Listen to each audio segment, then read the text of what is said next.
أشهد أن لا إله إلا الله وحده لا شريك له وأشهد أن محمدا عبده ورسوله أما بعد فأعوذ بالله من الشيطان الرجيم بسم الله الرحمن الرحيم الحمد لله رب العالمين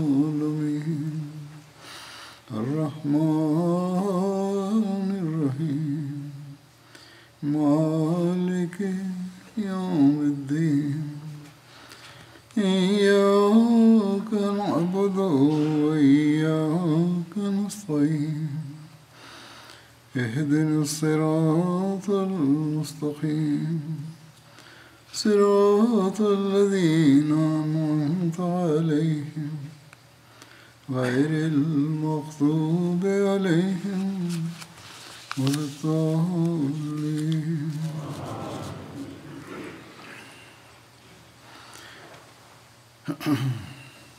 ಉಹುದ್ ಯುದ್ಧದ ಘಟನೆಗಳಿಗೆ ಸಂಬಂಧಪಟ್ಟು ಹಜರತ್ ಪೈಗಂಬರ್ ಸಲ್ಲಲ್ಲಾಹು ಅಲೈಹಿ ವಸಲ್ಲಮರ ಜೀವನ ಚರಿತ್ರೆ ಮತ್ತು ಶ್ರೇಷ್ಠ ಸಹಾಬರಿಗೆ ಹಜರತ್ ಪೈಗಂಬರ್ ಸಲ್ಲಲ್ಲಾಹು ಅಲೈಹಿ ವಸಲ್ಲಮರೊಂದಿಗಿದ್ದ ಪ್ರೀತಿ ಮತ್ತು ಸ್ನೇಹ ಸಂಬಂಧದ ಪ್ರಸ್ತಾಪ ನಡೆಯುತ್ತಿತ್ತು. ಈ ಬಗ್ಗೆ ಹಜರತ್ ಖಾರಿಜಾ ಬಿನ್ ಝೈದ್ ರಜಲಾನರ ಶಹಾದತ್ತಿನ ಪ್ರಸ್ತಾಪ ಸಹ ಇದೆ. ಅವರಿಗೆ 13ಕ್ಕಿಂತ ಹೆಚ್ಚಿನ ಗಾಯಗಳಾಗಿದ್ದವು. ಕೊನೆಗೆ ಅವರನ್ನು ಸಫ್ವಾನ್ ಬಿನ್ ಉಮಯ್ಯ ಶಹೀದ್ ಮಾಡಿದ್ದನು. ಅನಂತರ ಅವರ ಮುಖ ಮತ್ತು ದೇಹವನ್ನು ವಿರೂಪಗೊಳಿಸಲಾಗಿತ್ತು. ಹೀಗೆ ವರದಿಯಾಗಿದೆ. ಉಹುದ್ ಯುದ್ಧದ ದಿನದಂದು ಹಜರತ್ ಅಬ್ಬಾಸ್ ಬಿನ್ ಉಬಾದಾ ರಜಲಾನ್ಹು ಉಚ್ಚ ಸ್ವರದಲ್ಲಿ ಹೀಗೆ ಹೇಳುತ್ತಿದ್ದರು: ಎಲೈ ಮುಸ್ಲಿಮರ ಸಂಘವೇ, ಅಲ್ಲಾಹನು ಮತ್ತು ಅವನ ಪ್ರವಾದಿಯೊಂದಿಗೆ ಸೇರಿಕೊಂಡಿರಿ. ನಿಮಗೆ ಬಂದೆರಗಿರುವ ಈ ವಿಪತ್ತಿಗೆ ಕಾರಣ ನೀವು ನಿಮ್ಮ ಪ್ರವಾದಿಗೆ ತೋರಿಸಿದ ಅವಿಧೇಯತೆಯಾಗಿದೆ. ಅಲ್ಲಾಹನು ನಿಮಗೆ ಸಹಾಯದ ವಾಗ್ದಾನ ನೀಡುತ್ತಿದ್ದನು, ಆದರೆ ನೀವು ಸಹನೆ ದೋರಲಿಲ್ಲ. ಅನಂತರ ಹಜರತ್ ಅಬ್ಬಾಸ್ ಬಿನ್ ಉಬಾದಾ ರಜಲಾನ್ಹು ತನ್ನ ತಲಕವಚ ಮತ್ತು ಯುದ್ಧ ವಸ್ತ್ರವನ್ನು ಕಳಿಸಿದರು ಮತ್ತು ಹಜರತ್ ಖವಾರ್ಜಾ ಬಿನ್ ಝೈದ್ ರಜಲಾನ್ಹರೊಡನೆ ಕೇಳಿದರು, ನಿಮಗೆ ಇವುಗಳ ಅಗತ್ಯವಿದೆಯೇ? ಹಜರತ್ ಖವಾರ್ಜಾ ರಜಲಾನ್ಹು ಹೇಳಿದರು, ಇಲ್ಲ, ಯಾವುದನ್ನು ನೀವು ಬಯಸುತ್ತಿದ್ದೀರೋ ಅದನ್ನೇ ನಾನು ಬಯಸುತ್ತಿದ್ದೇನೆ, ಎಂದರೆ ಶಹೀದಾಗುವುದು. ಅನಂತರ ಅವರೆಲ್ಲರೂ ಶತ್ರುಗಳನ್ನು ಎದುರಿಸಿದರು. ಅಬ್ಬಾಸ್ ಬಿನ್ ಉಬಾದಾ ರಜಲಾನ್ಹು ಹೇಳುತ್ತಿದ್ದರು, ನಮ್ಮ ಕಣ್ಣುಗಳ ಮುಂದೆ ರಸೂಲುಲ್ಲಾಹ್ ಸಲ್ಲಲ್ಲಾಹು ಅಲೈಹಿ ವಸಲ್ಲಮರಿಗೆ ಏನಾದರೂ ತೊಂದರೆ ಉಂಟಾದರೆ ನಾವು ನಮ್ಮ ಪ್ರಭುವಿನ ಸನ್ನಿಧಿಯಲ್ಲಿ ಏನು ಉತ್ತರ ಹೇಳೋದು? ಹಜರತ್ ಖವಾರಿಜಾ ರಜಲಾನ್ಹು ಹೀಗೆ ಹೇಳುತ್ತಿದ್ದರು, ನಮ್ಮ ಪ್ರಭುವಿನ ಮುಂದೆ ನಮಗೆ ಹೇಳಲು ಯಾವುದೇ ಕಾರಣವೋ ನ್ಯಾಯವೋ ಇರದು. ಹಜರತ್ ಅಬ್ಬಾಸ್ ಬಿನ್ ಉಬಾದಾ ರಜಲಾನ್ಹರನ್ನು ಸುಫ್ಯಾನ್ ಬಿನ್ ಅಬ್ದುಲ್ ಶಮ್ಸ್ ಶಹೀದ್ ಮಾಡಿದನು. ಖವಾರಿಜಾ ಬಿನ್ ಝೈದ್ ರಜಲಾನ್ಹರಿಗೆ ಬಾಣಗಳ ಕಾರಣದಿಂದ ದೇಹದಲ್ಲಿ 10ಕ್ಕಿಂತ ಹೆಚ್ಚು ಗಾಯಗಳಾಗಿದ್ದವು. ಹಜರತ್ ಶಮ್ಮಾಸ್ ಬಿನ್ ಉಸ್ಮಾನ್ ರಜಲಾನ್ಹರ ಶಹಾದತ್ತಿನ ಪ್ರಸ್ತಾಪವಿದೆ. ಅವರು ಬದ್ರ್ ಯುದ್ಧ ಮತ್ತು ಉಹುದ್ ಯುದ್ಧದಲ್ಲಿ ಪಾಲ್ಗೊಂಡಿದ್ದರು. ಅವರು ಉಹುದ್ ಯುದ್ಧದಲ್ಲಿ ಬಹಳ ಧೀರತೆಯಿಂದ ಹೋರಾಡುತ್ತಾ 34ನೇ ವಯಸ್ಸಿನಲ್ಲಿ ಶಹೀದಾದರು. ಹಜರತ್ ಪೈಗಂಬರ್ ಸಲ್ಲಲ್ಲಾಹು ಅಲೈಹಿ ವಸಲ್ಲಂ ಹೀಗೆ ಹೇಳಿದರು, ಶಮ್ಮಾಸ್ ಬಿನ್ ಉಸ್ಮಾನ್ ರಜಲಾನ್ಹರನ್ನು ನಾನು ಗುರಾಣಿಯಂತೆ ಕಂಡನು. ಹಜರತ್ ಶಮ್ಮಾಸ್ ಬಿನ್ ಉಸ್ಮಾನ್ ರಜಲಾನ್ಹರ ಕುರಿತು ಚರಿತ್ರೆಯಲ್ಲಿ ಎಂತಹ ಘಟನೆಯ ಉಲ್ಲೇಖವಿದೆ ಎಂದರೆ ಅದು ಅವರಿಗೆ ಹಜರತ್ ಪೈಗಂಬರ್ ಸಲ್ಲಲ್ಲಾಹು ಅಲೈಹಿ ವಸಲ್ಲಮರೊಂದಿಗೆ ಇರುವ ಪ್ರೀತಿಗೆ ಒಂದು ಮಾದರಿಯಾಗಿದೆ ಮತ್ತು ಇಸ್ಲಾಮಿಗಾಗಿ ತ್ಯಾಗದ ಅತ್ಯುನ್ನತ ಮಟ್ಟವನ್ನು ನೆಲೆನಿಲ್ಲಿಸಲಿಕ್ಕೂ ಒಂದು ಮಾದರಿಯಾಗಿದೆ ನೆಲೆನಿಲ್ಲಿಸುವುದಕ್ಕೂ ಒಂದು ಮಾದರಿಯಾಗಿದೆ. ಯಾವ ರೀತಿಯಲ್ಲಿ ಹಜರತ್ ತಲ್ಹಾ ರಜಲಾನ್ಹು ಉಹುದ್ ಯುದ್ಧದಲ್ಲಿ ತನ್ನ ಕೈಯನ್ನು ಹಜರತ್ ಪೈಗಂಬರ್ ಸಲ್ಲಲ್ಲಾಹು ಅಲೈಹಿ ವಸಲ್ಲಮರ ಅನುಗ್ರಹಿತ ಮುಖದ ಮುಂದೆ ಇರಿಸಿ ಯಾವುದೇ ಬಾಣ ಪ್ರವಾದಿಗೆ ತಗುಲದಂತೆ ನೋಡಿದ ಪ್ರೀತಿ ಮತ್ತು ಪ್ರೇಮದ ಕಥೆಯ ಪ್ರಸ್ತಾಪ ಬರುತ್ತದೋ, ಅದೇ ರೀತಿಯಲ್ಲಿ ಹಜರತ್ ಶಮ್ಮಾಸ್ ರಜಲಾನ್ಹು ಸಹ ಬಹಳ ಮಹತ್ತಾದ ಪಾತ್ರವನ್ನು ವಹಿಸಿದರು. ಹಜರತ್ ಶಮ್ಮಾಸ್ ಹಜರತ್ ಪೈಗಂಬರ್ ಸಲ್ಲಲ್ಲಾಹು ಅಲೈಹಿ ವಸಲ್ಲಮರ ಮುಂದೆ ನಿಂತರು ಮತ್ತು ಪ್ರತಿಯೊಂದು ಹಲ್ಲೆಯನ್ನು ತನ್ನ ದೇಹದಿಂದ ತಡೆದರು. ಹಜರತ್ ನೂಮಾನ್ ಬಿನ್ ಮಾಲಿಕ್ ರಜಲಾನ್ಹರ ಶಹಾದತ್ತಿನ ಪ್ರಸ್ತಾಪವಿದೆ. ಅವರು ಸಹ ಬದ್ರ್ ಮತ್ತು ಉಹುದ್ ಯುದ್ಧಗಳಲ್ಲಿ ಪಾಲ್ಗೊಂಡಿದ್ದರು ಮತ್ತು ಉಹುದ್ ಯುದ್ಧದಲ್ಲಿ ಶಹೀದಾದರು. ಒಂದು ವರದಿಯ ಪ್ರಕಾರ ಅವರನ್ನು ಸಫ್ವಾನ್ ಬಿನ್ ಉಮಯ್ಯ ಮತ್ತು ಮತ್ತೊಂದು ವರದಿಯ ಪ್ರಕಾರ ಅವರನ್ನು ಅಬಾನ್ ಬಿನ್ ಸಯೀದ್ ಶಹೀದ್ ಮಾಡಿದ್ದರು ಎಂದಿದೆ. ಒಂದು ಕುಟುಂಬದ 4 ಸದಸ್ಯರ ಶಹಾದತ್ತಿನ ಪ್ರಸ್ತಾಪ ಸಹ ಇದೆ. ಆ ಶಹೀದರಲ್ಲಿ ಸಾಬಿತ್ ಬಿನ್ ವಕಶ್ ರಜಲಾನ್ಹು ಮತ್ತು ಅವರ ಸಹೋದರ ರಿಫಾ ಬಿನ್ ವಕಶ್ ರಜಲಾನ್ಹು, ಅದೇ ರೀತಿಯಲ್ಲಿ ಸಾಬಿತರ ಇಬ್ಬರು ಪುತ್ರರಾದ ಸಲ್ಮಾ ಬಿನ್ ಸಾಬಿತ್ ರಜಲಾನ್ಹು ಮತ್ತು ಅಮರ್ ಬಿನ್ ಸಾಬಿತ್ ರಜಲಾನ್ಹು ಸೇರುತ್ತಾರೆ. ಇವರೆಲ್ಲರ ಸಂಬಂಧ ಅನ್ಸಾರರ ಗೋತ್ರ ಬನು ಅಬ್ದುಲ್ ಅಶ್ಹಲ್ನೊಂದಿಗೆ ಆಗಿತ್ತು. ರಿಫಾ ಬಿನ್ ವಕಶ್ ರಜಲಾನ್ಹು ವೃದ್ಧ ವ್ಯಕ್ತಿಯಾಗಿದ್ದರು. ಅವರನ್ನು ಖಾಲಿದ್ ಬಿನ್ ವಲೀದ್ ಶಹೀದ್ ಮಾಡಿದ್ದರು. ಅಮರ್ ಬಿನ್ ಸಾಬಿತ್ ರಜಲಾನ್ಹರ ಕುರಿತು ವರದಿಯಲ್ಲಿ ಪ್ರಸ್ತಾಪಿಸಲಾಗಿರುವುದೇನೆಂದರೆ, ಅವರು ಉಹುದಿನ ದಿನದಂದು ಫಜ್ರ್ ನಮಾಜಿನ ನಂತರ ವಿಶ್ವಾಸ ಕೈಗೊಂಡಿದ್ದರು ಮತ್ತು ಅದೇ ದಿನದಂದು ಮುಸ್ಲಿಮರ ಜೊತೆ ಜಿಹಾದ್ ಮಾಡುತ್ತಾ ಶಹೀದಾದರು. ಅಮರ್ ಬಿನ್ ಸಾಬಿತ್ ರಜಲಾನ್ಹು ಸ್ವರ್ಗಕ್ಕೆ ಅರ್ಹರು ಎಂದು ಅವರ ಕುರಿತು ಹಜರತ್ ಪೈಗಂಬರ್ ಸಲ್ಲಲ್ಲಾಹು ಅಲೈಹಿ ವಸಲ್ಲಂ ಹೇಳಿದರು. ಇದೇ ರೀತಿಯಲ್ಲಿ ಸಹಾಬಿಯರ ತ್ಯಾಗಗಳಲ್ಲಿ ಹಜರತ್ ಅಬ್ದುಲ್ಲಾ ಬಿನ್ ಜಹಶ್ ರಜಲಾನ್ಹರ ಪ್ರಸ್ತಾಪವಿದೆ. ಅಲ್ಲಾಹನ ಮತ್ತು ರಸೂಲರ ಪ್ರೇಮವು ಮತ್ತೆಲ್ಲ ಲೌಕಿಕ ಅಭಿಲಾಷೆಗಳ ಅಗತ್ಯವಿಲ್ಲದಂತೆ ಅವರನ್ನು ಮಾಡಿತ್ತು. ಅಲ್ಲಾಹನ ಮಾರ್ಗದಲ್ಲಿ ತನ್ನ ಪ್ರಿಯ ಜೀವವನ್ನು ತ್ಯಾಗ ಮಾಡುವ ಅಭಿಲಾಷೆ ಮಾತ್ರ ಅವರಿಗಿದ್ದಿತ್ತು. ಹೀಗೆ ಅವರ ಈ ಆಸೆ ಈಡೇರಿತು. ಅವರು ಉಹುದಿನ ದಿನದಂದು ಶಹೀದಾದರು. ಶಹೀದ್ ಆಗುವುದಕ್ಕೆ ಒಂದು ದಿನ ಮುಂಚೆ ಅವರು ಹೀಗೆ ದುವಾ ಮಾಡಿದರು: ಹೇ ಅಲ್ಲ, ಅತಿ ತೀವ್ರವಾಗಿ ಹಲ್ಲೆ ನಡೆಸುವ ಮತ್ತು ಭಯ ಹುಟ್ಟಿಸುವ ವ್ಯಕ್ತಿ ನನ್ನ ಮುಂದೆ ಬರಲಿ. ಆತನೊಂದಿಗೆ ನಾನು ನಿನ್ನ ಸಲುವಾಗಿ ಹೋರಾಡುವಂತಾಗಲಿ ಮತ್ತು ಆತನು ನನ್ನೊಡನೆ ಹೋರಾಡಲಿ. ಆತನು ನನ್ನ ಮೇಲೆ ಮೇಲುಗೈ ಸಾಧಿಸಿ ನನ್ನನ್ನು ವಧಿಸಲಿ ಹಾಗೂ ನನ್ನ ಮೂಗು ಮತ್ತು ಕಿವಿಯನ್ನು ಕತ್ತರಿಸಲಿ.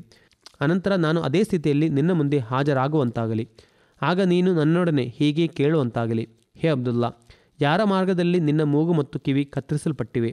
ಆಗ ನಾನು ಹೀಗೆ ಹೇಳುವಂತಾಗಲಿ: ಹೇ ಅಲ್ಲ, ನಿನ್ನ ಮಾರ್ಗದಲ್ಲಿ ಮತ್ತು ನಿನ್ನ ಪ್ರವಾದಿಯ ಮಾರ್ಗದಲ್ಲಿ. ಹಜರತ್ ಹಮ್ಜಾ ರಜಲಾನ್ಹು ಮತ್ತು ಹಜರತ್ ಅಬ್ದುಲ್ಲಾ ಬಿನ್ ಜಹಶ್ ರಜಲಾನ್ಹರನ್ನು ಒಂದೇ ಕಬರಿನಲ್ಲಿ ದಫನ್ಗೊಳಿಸಲಾಗಿತ್ತು. ಹಜರತ್ ಹಮ್ಜಾ ರಜಲಾನ್ಹು ಹಜರತ್ ಅಬ್ದುಲ್ಲಾ ಬಿನ್ ಜಹಶ್ ರಜಲಾನ್ಹರ ಮಾವ ಆಗಿದ್ದರು. ಶಹೀದ್ ಆಗುವಾಗ ಅಬ್ದುಲ್ಲಾ ಬಿನ್ ಜಹಶ್ ರಜಲಾನ್ಹರಿಗೆ 40 ವರ್ಷಕ್ಕಿಂತ ಸ್ವಲ್ಪ ಹೆಚ್ಚಿನ ಪ್ರಾಯವಿತ್ತು. Abu Saad Khaithama bin Abu Khaithama ರಜಲಾನ್ಹುರ ಶಹಾದತ್ತಿನ ಪ್ರಸ್ತಾಪವಿದೆ. ಕೈಸಮಾ ರಜಲಾನ್ಹು ಉಹುದಿನ ದಿನದಂದು ರಸೂಲುಲ್ಲಾಹ್ ಸಲ್ಲಲ್ಲಾಹು ಅಲೈಹಿ ವಸಲ್ಲಮರೊಡನೆ ಹೀಗೆ ಹೇಳಿದರು: ಯಾ ರಸೂಲಲ್ಲಾ, ನನಗೆ ಬದ್ರ್ ಯುದ್ಧದಲ್ಲಿ ಭಾಗವಹಿಸಲು ಸಾಧ್ಯವಾಗಿರಲಿಲ್ಲ. ಅಲ್ಲಾಹನ ಆಣೆ, ನಾನು ಅದರ ಆಸೆಯನ್ನು ಹೊಂದಿದ್ದೆ. ನಾನು ಬದ್ರ್ ಯುದ್ಧಕ್ಕಾಗಿ ಹೋಗಲು ಚೀಟಿ ಎತ್ತಿದಾಗ ನನ್ನ ಪುತ್ರನಾದ ಸಾದ್ ಬಿನ್ ಕೈಸಮಾರ ಹೆಸರು ಬಂತು ಮತ್ತು ಅವನು ಶಹೀದಾದನು. ನನ್ನ ಪುತ್ರನು ಸ್ವರ್ಗದ ತೋಟಗಳಲ್ಲಿ ಮತ್ತು ಕಾಲುವೆಗಳಲ್ಲಿ ಸಂಚರಿಸುತ್ತಾ ಬಹಳ ಉತ್ತಮ ಸ್ಥಿತಿಯಲ್ಲಿ ಇರುವುದಾಗಿ ನಾನು ಕನಸಿನಲ್ಲಿ ಕಂಡನು. ನೀವು ನಮ್ಮ ಬಳಿಗೆ ಬನ್ನಿರಿ, ನಾವು ಸ್ವರ್ಗದಲ್ಲಿ ಜೊತೆಗೆ ಇರೋಣ ಎಂದು ಅವನು ನನ್ನೊಡನೆ ಹೇಳುತ್ತಿದ್ದನು. ನಾನು ನನ್ನ ಪ್ರಭುವಿನ ವಾಗ್ದಾನವನ್ನು ಸತ್ಯವೆಂದು ಕಂಡನು. ಆದ್ದರಿಂದ ನಾನು ನನ್ನ ಮಗನನ್ನು ಭೇಟಿಯಾಗಲು ಬಯಸುತ್ತೇನೆ. ನನಗೆ ಅಲ್ಲಾಹನು ಶಹಾದತ್ ಸ್ಥಾನ ಮತ್ತು ಸ್ವರ್ಗದಲ್ಲಿ ನನ್ನ ಪುತ್ರನ ಜೊತೆಗೆ ಇರುವ ಸೌಭಾಗ್ಯ ಲಭಿಸಲಿಕ್ಕಾಗಿ ನೀವು ದುವಾ ಮಾಡಿರಿ. ಆಗ ಹಜರತ್ ಪೈಗಂಬರ್ ಸಲ್ಲಲ್ಲಾಹು ಅಲೈಹಿ ವಸಲ್ಲಂ ದುವಾ ಮಾಡಿದರು. ಹಾಗೆ ಕೈಸಮಾ ರಜಲಾನ್ಹು ಉಹುದ್ ಯುದ್ಧದಲ್ಲಿ ಶಹೀದಾದರು. ಅಬ್ದುಲ್ಲಾ ಬಿನ್ ಅಮರ್ ರಜಲಾನ್ಹರ ಶಹಾದತ್ತಿನ ಪ್ರಸ್ತಾಪವಿದೆ. ಅವರು ತಾನು ಶಹೀದ್ ಆಗುವುದಕ್ಕೆ ಮುಂಚೆ ತನ್ನ ಪುತ್ರನಾದ ಹಜರತ್ ಜಾಬಿರ್ ರಜಲಾನ್ಹರೊಡನೆ ಹೀಗೆ ಹೇಳಿದರು: ನಾನು ಶಹೀದರಲ್ಲಿ ಮೊದಲಿಗನಾಗುವೆನೆಂದು ನಾನು ಭಾವಿಸುತ್ತೇನೆ. ನನಗೆ ಸ್ವಲ್ಪ ಸಾಲವಿದೆ. ನೀನು ಅದನ್ನು ಸಂದಾಯ ಮಾಡಬೇಕು. ನಿನ್ನ ಸಹೋದರಿಯರೊಂದಿಗೆ ಉತ್ತಮ ರೀತಿಯಲ್ಲಿ ವರ್ತಿಸಬೇಕು. ಹಜರತ್ ಜಾಬಿರ್ ರಜಲಾನ್ಹು ಹೇಳುತ್ತಾರೆ: ಮುಂದಿನ ದಿವಸ ನನ್ನ ತಂದೆಯವರು ಮೊದಲಿನವರಾಗಿ ಶಹೀದಾದರು. ಸತ್ಯನಿಷೇಧಿಗಳು ಅವರ ಮುಖ ಮತ್ತು ದೇಹವನ್ನು ವಿರೂಪಗೊಳಿಸಿದರು. ಉಹುದ್ ಯುದ್ಧದ ಶಹೀದರನ್ನು ದಫನ್ ಮಾಡಲಿಕ್ಕಾಗಿ ಹಜರತ್ ಪೈಗಂಬರ್ ಸಲ್ಲಲ್ಲಾಹು ಅಲೈಹಿ ವಸಲ್ಲಂ ಬಂದಾಗ ಅವರು ಹೇಳಿದರು: ಈ ಶಹೀದರನ್ನು ಅವರ ಗಾಯಗಳ ಸಮೇತವೇ ಕಫನ್ ಹೊದಿಸಿರಿ, ಏಕೆಂದರೆ ನಾನು ಅವರ ಮೇಲೆ ಸಾಕ್ಷಿಯಾಗಿದ್ದೇನೆ. ಅಲ್ಲಾಹನ ಮಾರ್ಗದಲ್ಲಿ ಗಾಯಗೊಂಡ ಪ್ರತಿಯೊಬ್ಬ ಮುಸ್ಲಿಮನು ಕಿಯಾಮತಿನ ದಿನದಂದು ಬರುವಾಗ ಅವನ ಗಾಯದಿಂದ ರಕ್ತ ಹರಿಯುತ್ತಿರುವುದು, ಅದರ ಬಣ್ಣ ಕುಂಕುಮ ಕೇಸರಿ ಆಗಿರುವುದು, ಅದರ ಸುಗಂಧ ಕಸ್ತೂರಿಯದ್ದಾಗಿರುವುದು, ಎಂದರೆ ಅವರು ಅಲ್ಲಾಹನ ಪ್ರಿಯಕರ ಜನರಾಗಿರುವರು. ಹಜರತ್ ಜಾಬಿರ್ ಬಿನ್ ಅಬ್ದುಲ್ಲಾ ರಜಲಾನ್ಹು ವರದಿ ಮಾಡ್ತಾರೆ: ನನ್ನ ತಂದೆಯನ್ನು ಉಹುದಿನ ದಿನದಂದು ತರಲಾದಾಗ ನನ್ನ ತಂದೆಯ ಸಹೋದರಿ ಅತ್ತು ಬಿಟ್ಟರು. ನಾನು ಸಹ ಅತ್ತು ಬಿಟ್ಟೆ. ಜನರು ನನ್ನನ್ನು ತಡೆಯುತ್ತಿದ್ದರು, ಆದರೆ ಹಜರತ್ ಪೈಗಂಬರ್ ಸಲ್ಲಲ್ಲಾಹು ಅಲೈಹಿ ವಸಲ್ಲಂ ನನ್ನನ್ನು ತಡೆಯಲಿಲ್ಲ. ಅನಂತರ ರಸೂಲುಲ್ಲಾಹ್ ಸಲ್ಲಲ್ಲಾಹು ಅಲೈಹಿ ವಸಲ್ಲಂ ಹೇಳಿದರು: ನೀವು ಅತ್ತರೂ ಅಳದಿದ್ದರೂ ಯಾವುದೇ ವ್ಯತ್ಯಾಸ ಉಂಟಾಗದು. ಅಲ್ಲಾಹನಾಣೆ, ನೀವು ಅವರನ್ನು ದಫನ್ ಮಾಡುವವರೆಗೂ ದೇವದೂತರು ಅವರಿಗೆ ನಿರಂತರವಾಗಿ ನೆರಳು ನೀಡುತ್ತಿದ್ದರು. ಹಜರತ್ ಮುಸ್ಲಿಮೌದ್ ರಜಲಾನ್ಹು ಹೇಳುತ್ತಾರೆ: ಶಹೀದಾದ ಮುಸ್ಲಿಮರ ಕುರಿತು ಅವರು ಮೃತರು ಎಂದು ನೀವು ಹೇಳಬೇಡಿರಿ ಎಂದು ಅಲ್ಲಾಹನು ಹೇಳುತ್ತಾನೆ. ಅವರು ಅಲ್ಲಾಹನ ಜೀವಂತ ಸಿಪಾಯಿಗಳಾಗಿರುವರು ಮತ್ತು ಅಲ್ಲಾಹನು ಖಂಡಿತ ಅವರಿಗೆ ಅದರ ಪ್ರತಿಫಲ ನೀಡುವನು. ಉಹುದ್ ಯುದ್ಧದ ನಂತರ ಹಜರತ್ ಪೈಗಂಬರ್ ಸಲ್ಲಲ್ಲಾಹು ಅಲೈಹಿ ವಸಲ್ಲಂ ಬಲಹೀನತೆಯ ಕಾರಣದಿಂದ ಕುಳಿತುಕೊಂಡು ಜೊಹರ್ ನಮಾಜ್ ನಿರ್ವಹಿಸಿದರು. ಅವರ ಹಿಂದೆ ಸಹಾಬಿಯರು ಕೂಡ ಕುಳಿತುಕೊಂಡು ನಮಾಜ್ ನಿರ್ವಹಿಸಿದರು. ಉಹುದ್ ಯುದ್ಧದ ಶಹೀದರ ಸಂಖ್ಯೆಯ ಕುರಿತು ಹೆಚ್ಚಿನ ಪಂಡಿತರ ಹೇಳಿಕೆ ಏನೆಂದರೆ, ಅಂದು ವಧಿಸಲ್ಪಟ್ಟವರ ಒಟ್ಟು ಸಂಖ್ಯೆ 70 ಆಗಿತ್ತು. ಕೆಲವು ವರದಿಗಳಲ್ಲಿ ಈ ಸಂಖ್ಯೆ 80 ಮತ್ತು 96 ಹಾಗೂ 49ರಿಂದ 108ರ ತನಕವೂ ಹೇಳಲಾಗುತ್ತಿದೆ. ಉಹುದಿನಲ್ಲಿ ಶಹೀದ್ ಆದವರ ಜನಾಜಾ ನಮಾಜಿನ ಕುರಿತು ಹೀಗೆ ಪ್ರಸ್ತಾಪ ಲಭಿಸುತ್ತದೆ: ಹಜರತ್ ಪೈಗಂಬರ್ ಸಲ್ಲಲ್ಲಾಹು ಅಲೈಹಿ ವಸಲ್ಲಂ ಉಹುದಿನ ಶಹೀದರ ಜನಾಜಾ ನಮಾಜನ್ನು ಆ ವೇಳೆ ನಿರ್ವಹಿಸಿರಲಿಲ್ಲ. ಹಜರತ್ ಇಮಾಮ್ ಶಾಫಿ ಹೇಳುತ್ತಾರೆ: ಅನೇಕ ವರದಿಗಳಿಂದ ಸ್ಪಷ್ಟವಾಗಿ ಗೊತ್ತಾಗುವ ಸಂಗತಿ ಏನೆಂದರೆ, ಹಜರತ್ ಪೈಗಂಬರ್ ಸಲ್ಲಲ್ಲಾಹು ಅಲೈಹಿ ವಸಲ್ಲಂ ಉಹುದ್ ಯುದ್ಧದ ಶಹೀದರ ಜನಾಜಾ ನಮಾಜ್ ನಿರ್ವಹಿಸಿರಲಿಲ್ಲ. ಹಜರತ್ ಪೈಗಂಬರ್ ಸಲ್ಲಲ್ಲಾಹು ಅಲೈಹಿ ವಸಲ್ಲಂ ಆ ಶಹೀದರ ಜನಾಜಾ ನಮಾಜ್ ನಿರ್ವಹಿಸಿದ್ದರು ಮತ್ತು ಹಜರತ್ ಹಮ್ಜಾ ರಜಲಾನ್ಹರಿಗಾಗಿ 70 ತಕ್ಬೀರುಗಳನ್ನು ಹೇಳಿದ್ದರು ಎಂಬ ಪ್ರಸ್ತಾಪ ಬರುವ ವರದಿಗಳು ಸರಿಯಲ್ಲ. ರಸೂಲುಲ್ಲಾಹ ಸಲ್ಲಲ್ಲಾಹು ಅಲೈಹಿ ವಸಲ್ಲಂ 8 ವರ್ಷಗಳ ನಂತರ ಆ ಶಹೀದರ ಜನಾಜಾ ನಮಾಜ್ ನಿರ್ವಹಿಸಿದರು ಎಂಬ ವರದಿಯ ಬಗ್ಗೆ ಹೇಳುವುದಾದರೆ ಆ ಘಟನೆ 8 ವರ್ಷ ನಂತರದ್ದು ಎಂದು ಆ ವರದಿಯಲ್ಲೇ ಇದೆ. ಈ ಪ್ರಸ್ತಾಪ ಮುಂದುವರಿಯುವುದು. ಈಗ ನಾನು ಲೋಕದ ಸ್ಥಿತಿಗತಿಗಳ ಬಗ್ಗೆಯೂ ಸ್ವಲ್ಪ ಹೇಳುತ್ತೇನೆ. ಯುದ್ಧದ ಬೆಂಕಿ ಈಗಂತೂ ಹರಡುತ್ತಾ ಇದೆ. ಮನುಕುಲವನ್ನು ನಾಶದಿಂದ ರಕ್ಷಿಸಲು ಈಗ ಬಹಳ ಪ್ರಾರ್ಥನೆಗಳ ಅಗತ್ಯವಿದೆ. ಅಹ್ಮದಿಯರೇ ಸತ್ಯದಲ್ಲಿ ಸರಿಯಾಗಿ ದುವಾ ಮಾಡಿದರೆ ಅದಕ್ಕಾಗಿ ಏನಾದರೂ ಮಾಡಬಹುದಾಗಿದೆ. ಇಸ್ರೇಲ್ ಸರ್ಕಾರ ತನ್ನ ಹಠದಲ್ಲಿ ನಿಂತಿದೆ. ಇಂತಿಂತಹ ಕಾರಣಗಳಿಂದ ನಾವು ಹೀಗೆ ಮಾಡಿದ್ದೆವೆಂದು ಪ್ರತಿಯೊಂದು ಸಂಗತಿಯಲ್ಲೂ ಅದು ತನ್ನ ಏನಾದರೂ ನೆಪ ಅಥವಾ ಕಾರಣವನ್ನು ಹುಡುಕಿ ಹೇಳುತ್ತದೆ. ಅದು ಯಾವುದೇ ಬುದ್ಧಿಯ ಮಾತನ್ನು ಒಪ್ಪಲು ತಯಾರಾಗುವುದಿಲ್ಲ. ಲೋಕದ ಇತರ ಶಕ್ತಿಶಾಲಿ ಸರ್ಕಾರಗಳು ಇಷ್ಟ ಬಂದಂತೆ ವರ್ತಿಸುತ್ತವೆ ಅಥವಾ ಅವುಗಳಿಗೂ ಭಯವಿದೆ. ಯುದ್ಧ ವಿರಾಮ ಆಗಬೇಕು, ದೌರ್ಜನ್ಯ ಕೊನೆಗೊಳ್ಳಬೇಕು ಎಂದು ಅವುಗಳು ಮೊದಲು ತಮ್ಮ ಹೇಳಿಕೆಯನ್ನು ನೀಡುತ್ತವೆ. ಅನಂತರ ಇಸ್ರೇಲಿನ ಪ್ರಧಾನಮಂತ್ರಿ ಅಥವಾ ಅವರ ಸರ್ಕಾರ ಹೇಳಿಕೆ ನೀಡುವಾಗ ಅದನ್ನು ಬೆಂಬಲಿಸುತ್ತವೆ. ಅಲ್ಲಾಹನು ಮುಸ್ಲಿಮರ ಮೇಲೂ ಕರುಣೆ ತೋರಲಿ, ಅವರನ್ನು ಕೂಡ ಅಲ್ಲಾಹನ ಕಡೆಗೆ ಬಾಗಿಸಲಿ. ಇದೇ ಒಂದು ಮಾರ್ಗ ಇರುವುದು. ಅವನ ಅಭಯದಲ್ಲಿ ಬಂದು ಈ ಜನರು ತಮ್ಮ ಇಹಲೋಕ ಮತ್ತು ಪರಲೋಕವನ್ನು ಸರಿಪಡಿಸಬಹುದಾಗಿದೆ.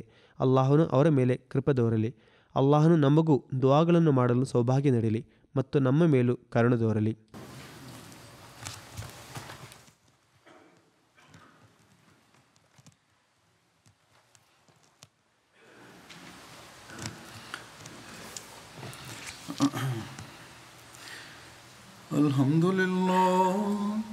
ಅಲ್ಹಮ್ದುಲಿಲ್ಲಾಹ ನಹ್ಮದುಹು ವ ನಸ್ತഈನುಹು ವ ನಸ್ತಗ್ಫಿರುಹು ವ ನು'ಮಿನು ಬಿಹಿ ವ ನತವಕ್ಕಲು ಅಲೈಹಿ ವ ನಅೂಜು ಬಿಲ್ಲಾಹಿ ಮಿನ್ ಶುರೂರಿ ಅನ್ಫುಸಿನಾ ವ ಮಿನ್ ಸಯ್ಯಿಆತಿ ಅಅಮಾಲಿನಾ ಮನ್ ಯಹ್ದಿಹಿಲ್ಲಾಹು ಫಲಾ ಮುದಿಲ್ಲ ಲಹು ومن يضلل فلا هادي له